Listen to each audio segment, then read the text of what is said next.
Hi there. It's July the 17th. We're continuing our journey through the first book of Chronicles, and we've come to 1 Chronicles 24, 25, and the first part of chapter 26. These chapters, which are full of lists of names, are the ordering of the priests and the worshippers or the singers and the doorkeepers in the temple and in the tabernacle. The Chronicler ascribes this to King David. There's some debate among scholars as to whether it was actually David who put this in place, given that the Chronicler is writing about something that was put in place after the exile.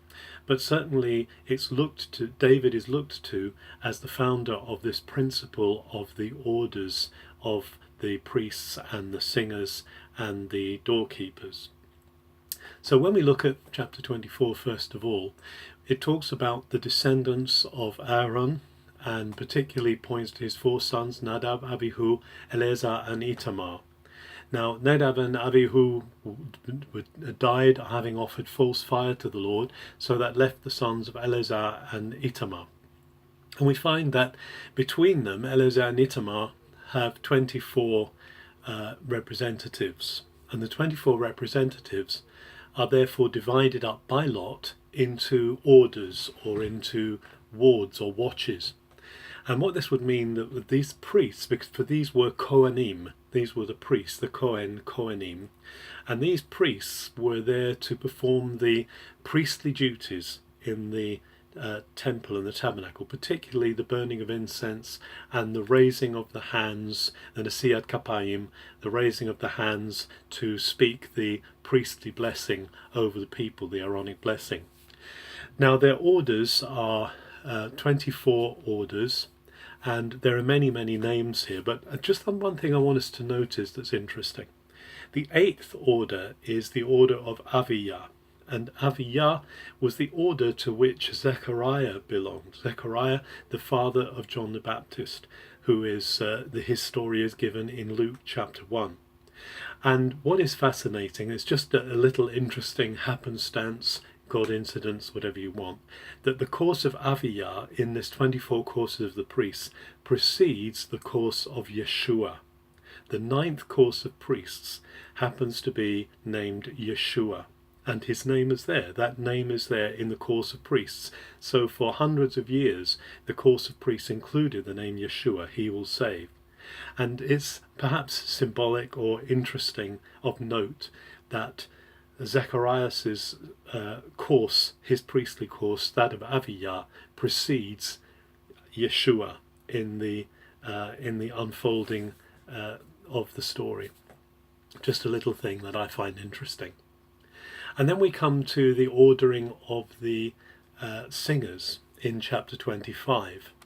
And it shows how important the worship was in the ordering of the temple worship. And not just singing, but prophesying as well, because these people are there to sing and prophesy. And that is to seek to speak out the words of God, to be creative with their worship, to sing new songs to the Lord. And what's fascinating about this is that, again, there are 200, and there actually are 288 of them, linked under, put together under the leadership of Asaph, the chief musician, and they are students as well, and there are those who are learning, or scholars as they are called. And what's something to note here, in verse 8 of chapter 25, we find the only reference in the Old Testament to the word Talmid, when it talks about the lots were cast for every course, for every watch of the worshippers, these 24 watches of the worshippers matching the watches of the priests. And in this casting of the lots, both the fathers or the leaders, the teachers, and the scholars, and that word scholar there is the only occurrence in the Old Testament of the word Talmid, which means disciple. And it's the word that's used in the Hebrew version of the New Testament to talk about the followers, disciples of Jesus, the Talmidim.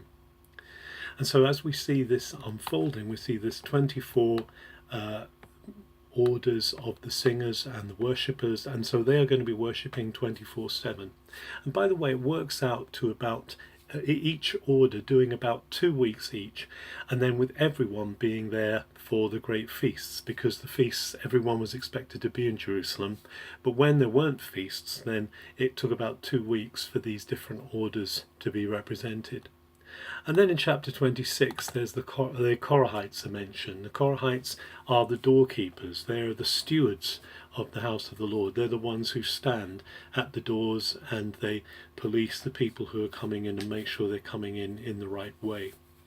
It just reminds me of that saying of David where he says, I would rather be a doorkeeper in the house of the Lord than dwell in the tents of the wicked. These were not unimportant people. These were people who were vital to the worship of God and to the ordering of the service of God. Something to remember when we think of all those in the service of the Lord who are not seen. They're not the upfront people, but their work is really essential. So were the Korahites as well. So we see in this picture that we have here in 1 Chronicles the putting together of the ordered worship, but also the inspired worship, the worship and the praise, the celebration of God's name that is mirrored in our worship today and from which we derive our inspiration. Have a very good July 17th.